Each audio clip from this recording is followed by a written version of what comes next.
Okay, so this is going to be a tutorial on how to set up your software and firmware on your Floatwheel ADV, and it only applies to the later versions of the Floatwheel ADV. And there is a quick way to tell if your board is the later version or the Founders Edition. Okay, you have to open up the VESC Tool app. And in the start, you have to scan for BLE and connect. And you are going to see a real-time data page here. And you scroll down here, and you will see an avatar here. Now, if I move my board to the right, it should move to the right as well. If your board moves to the right, and this avatar here moves, pitches up and down, then you have the Founders Edition.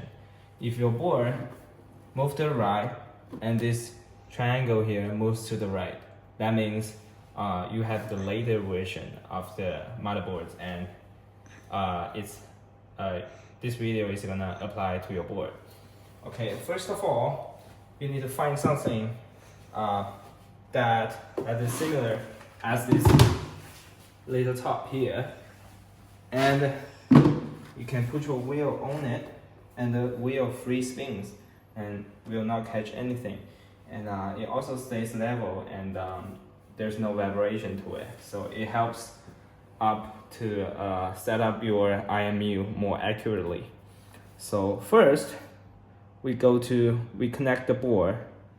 Let me show you again. Scan BLE, and you will see VSCUART, and you hit connect. And then you go to firmware page here, and you hit upload. You're gonna see little Fokker V3, and wait for a second, and upload. And put your phone right here on the front sensor, so it's closer to the Bluetooth antenna. You can see that it's gonna take about 1 minute or so to upload the whole firmware.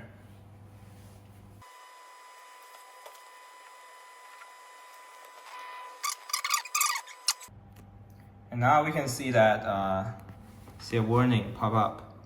It says the firmware upload is done. The device should reboot automatically within 10 seconds. Do not remove power before the reboot is done. That can break the CPU and requires a programmer to fix. And you can hear that it beeps for two times, and that means your board has rebooted. And now you just hit OK, and you go to scan BLE, and now you can see the board, or you can set up your name here by set name. Mine is set to ADV pink, and we hit connect. Alright, it's connected, and we're gonna wait for a few seconds for everything to load up from the board. And you are in this page. You can see that it's not calibrated because my board is sitting flat, and it's tilting to one side. That means it's not calibrated, but that's expected, and we are going to calibrate it later. But first of all, let's move on to the packages. Now we want to install the Float package. First of all, we are going to hit update archive here, so it fetch all the latest files from the internet. And you can see mine is already the latest version of the packages. So I just hit info on this Float package here, and hit info. And you scroll down, you should be able to see version 1.3, and build date is very close to right now, and we hit OK. Now we install the Float package by hit install. It's gonna take quite a moment for it to finish, and we just wait. And now it says install done. Please disconnect and reconnect to apply possible VESC2 GUI updates from this package. And after this, please do not, in the whole setup process, please do not turn off your board, and it will break your controller and require you to send the controller back for us to reprogram it. And now we just disconnect and we scan and connect again, and we wait for at least 1 minute, and it's gonna load up the app UI. You see a message here, custom config 0 updated, and you can see app UI here. And you scroll to here, you can see a flow CFG, and we are in flow CFG right now. And we hit tune and we go to spec, and we disable the flow package, and we hit write, and it shows the blue bar says write OK. And now we go back to start, and we go to controls. Oh no, sorry, not controls. We go to setup motors, and we hit yes, load default parameters.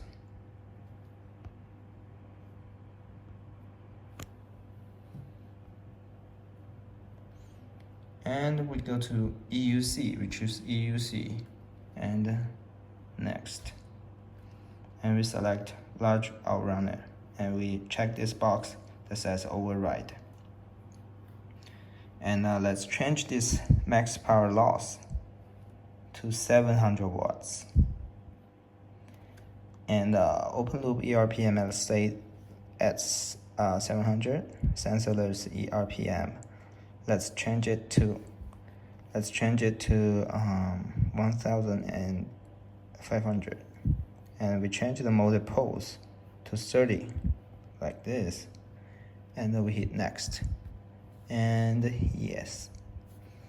And in battery cell series we select 20. In battery capacity we select 6 amps.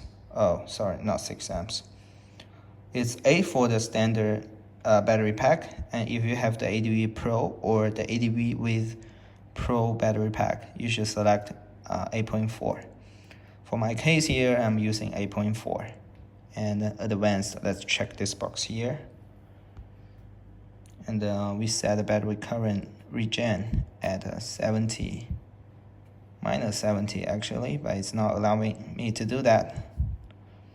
I'm just going to use this plus button here, and let's set it to 70. And for the battery max current, let's set it to 70 as well. So it's minus 70, 70, and next. And now we select direct drive, and for wheel diameters, let's set it to 293. And motor pulse at 30. And now run detection. Your motor is going to spin up in this process. So let's hit run detection and OK.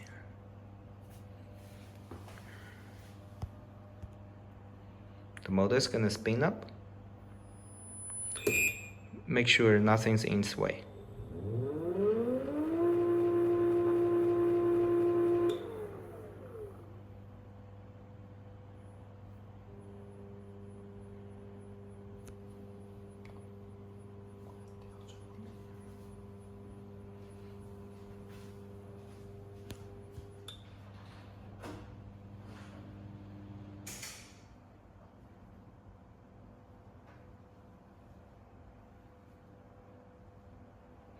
Now it returns, and the values are like this. And you should be able to see sensors that says Hall sensors and temp comp true, and those values above should be similar to mine if you have the V2 motor. Obviously you're gonna have the V2 motor. since you already have the V2 IMU. So we hit OK, and we try to see if the motor spin direction is correct. So you can see now, this is a light bar, and if I hit forward, FWD here, the motor should spin this way, should spin forward. And if I hit reverse, the motor is gonna spin reverse. Okay, now it's okay, so we select finish. And now we go to the motors to do some further setups. Let's go to motor CFG here. Let's go to motor CFG here and select FOC, and go to Hall sensors, and we change this Hall interpolation ERPM to 250. And the sensor's ERPM at 1500. And there's nothing to change under here. And we are going to hit right button. And it says right OK. And now we are going to HFI. Oh, nothing to change here. Filters. We are going to check this here. Disable phase filters. And hit right, and we are going to offsets, and we are going to disable this and right, and we are going to field weakening to set up this field weakening current to 70.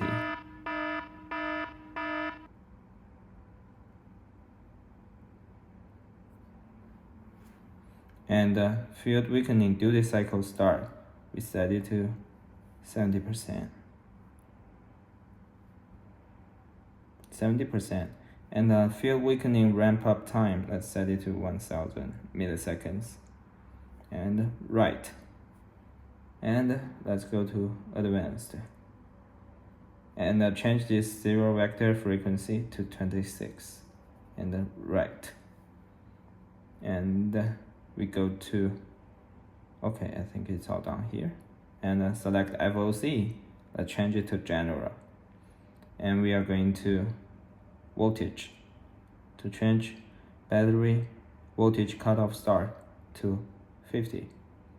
And the battery voltage cutoff end at 40. And right. And we are going to the current, motor current. If you have the V2 motors, it's ideal to set this up a little bit higher.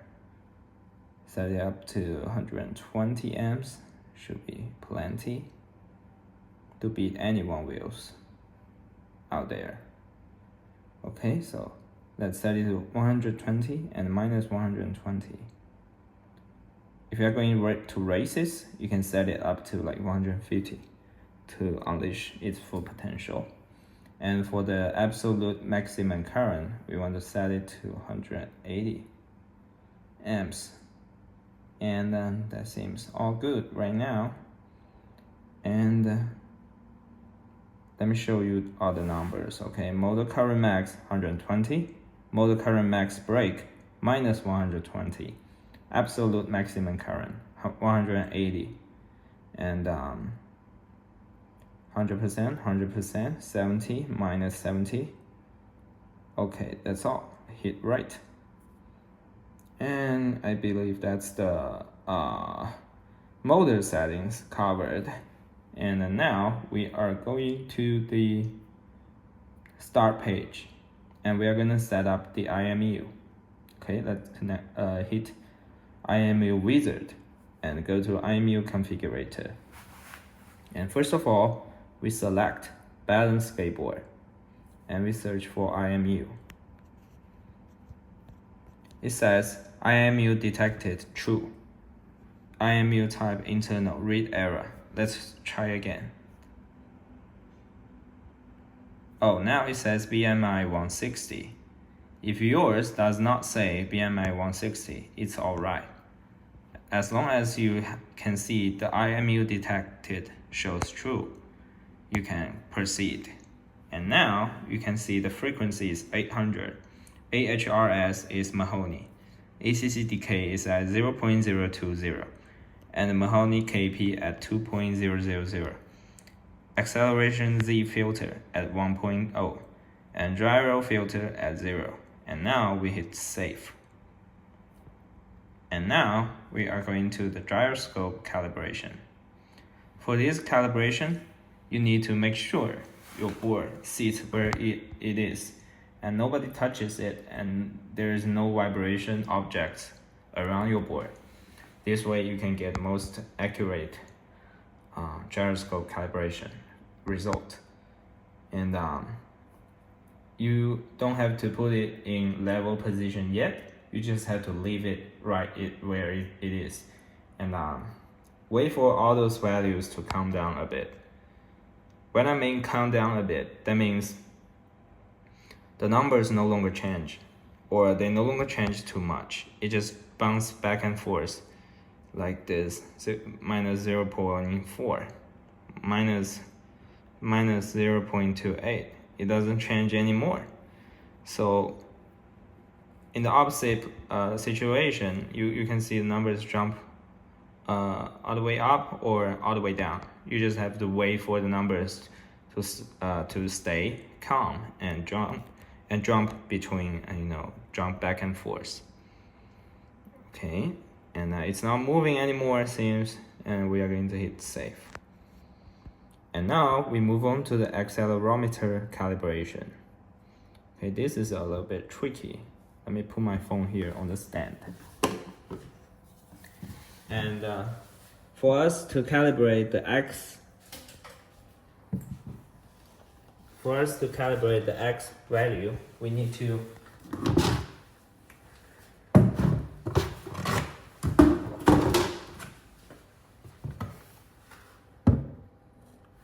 stand the board up on its nose like this.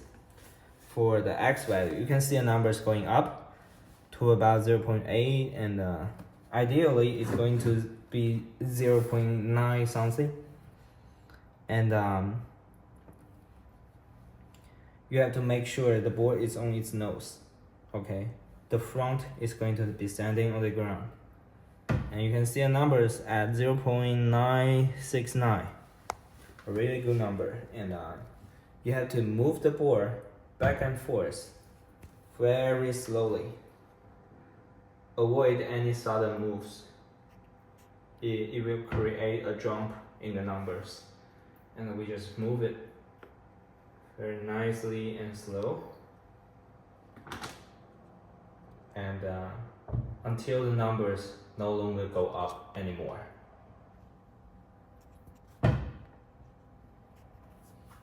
Make sure you get the greatest number here.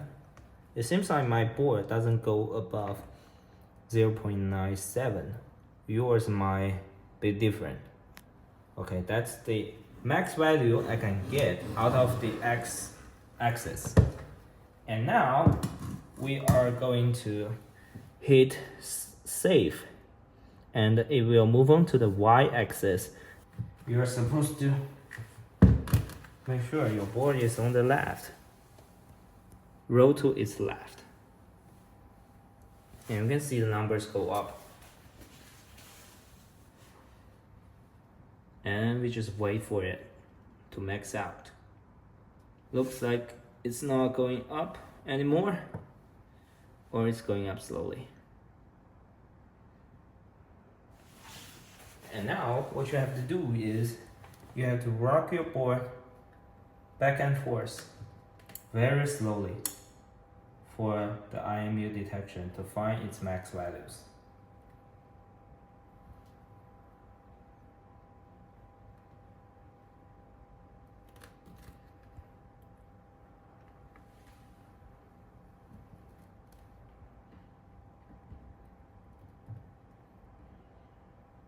Always avoid any sudden moves it will create a spike in the numbers. Now it looks like mine capped out at 0.888, and now we're going to hit save, and we move on to the z-axis. Now for the z-axis, you have to lift up your board. Make sure your board is standing like vertically, like this, and you can see the numbers go up.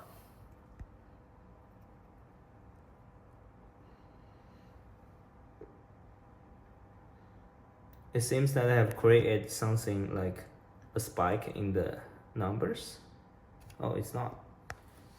So you just have to rock it back and forth across the middle point. So it's going to, find the max value for this axis. Roll a little bit. And now we see the values. It seems that my board has maxed out at 1.019. Okay, let's hit save. Okay, there is going to be a blue bar up here for a moment that says write OK in the button here. And now we move on to orientation calibration. So for this, you are going to need a little top like this, where you can place your board very level and steady. Okay, you need to make sure this is the perfect level. Now you can see it says row offset 0.34. That seems alright to me. And save. And pitch offset, we are at 2.7. Let's hit save. And yaw offset, when we are calibrating your yaw offset, it should be 0. So when we are calibrating your yaw offset, remove the top and make sure your board is nose up like this. And now the yaw offset is at 0, so we know it's good. And save. So now your IMU is perfectly calibrated, and hit cancel. And now we are going to enable the flow. Oh, sorry, we are going to check if it's perfectly doing what it does compared to the board. So we level out the board. This one should be leveled on your phone as well. You can see if we roll the board to the left, it's gonna roll to the left. Roll the board to the right, it's gonna roll to the right. And the pitch up and down, it should be perfectly matching what you are doing with your board in the phone. And now the final step, we go to flow package, flow CFG here, and we change the loop hertz. We change the loop hertz to 800, and we change the high voltage threshold to 86, and we change the low voltage threshold to 63.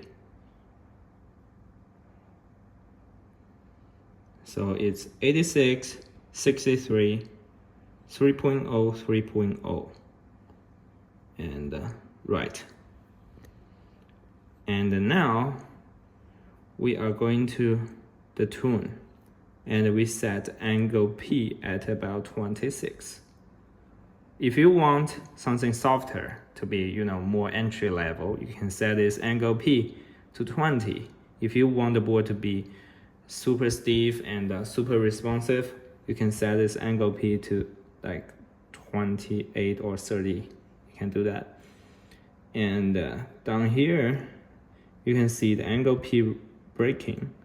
That means you can have a board that have a very responsive acceleration, but when you brake, it's gonna be softer. If you lower this amount, it will be your brake will be softer, and your acceleration will be stronger.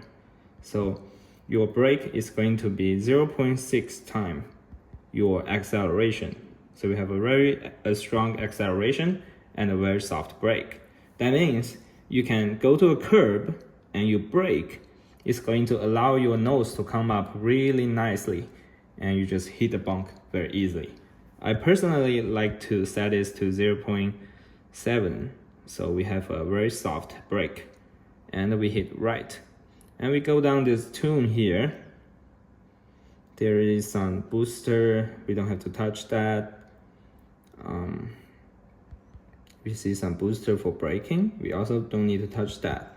Now we go to tune modifiers. And we are going to see what you can customize. I'm gonna walk you through some of those values, what are they mean, and then what do they do to affect your riding.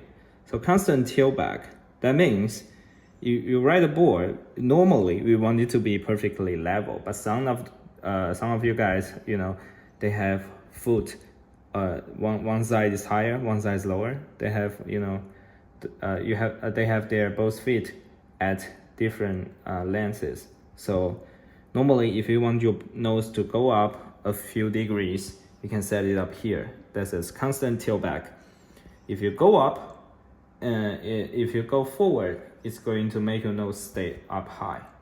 If you set it to like 5 degrees, normally I use, you know, 1 degree, because that means it's perfectly leveled at acceleration. Okay, so we hit right. Every time you change your value here, you can hit right here to make sure it's registered in the board. And variable tailback rate, and that means at different speed levels, or if you are going like 10 kilometers, you want 5 degree.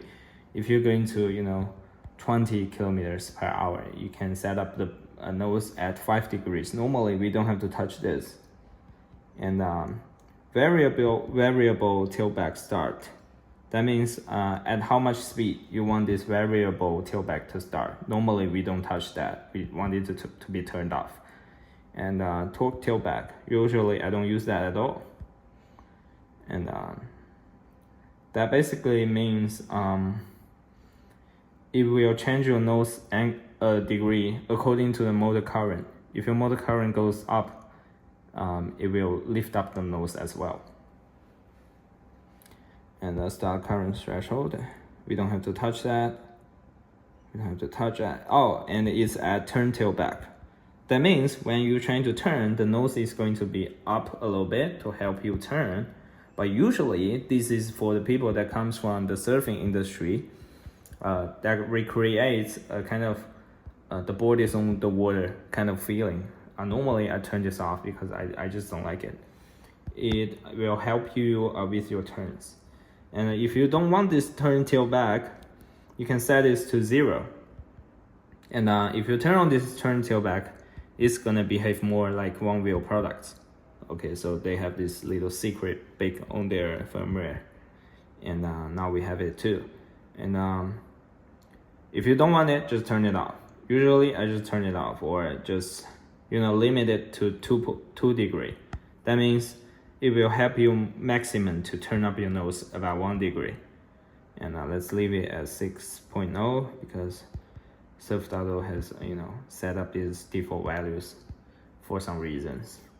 Okay, ERPM threshold for turn tilt is at if you have speed above this 1000 ERPM, and it's going to be effective.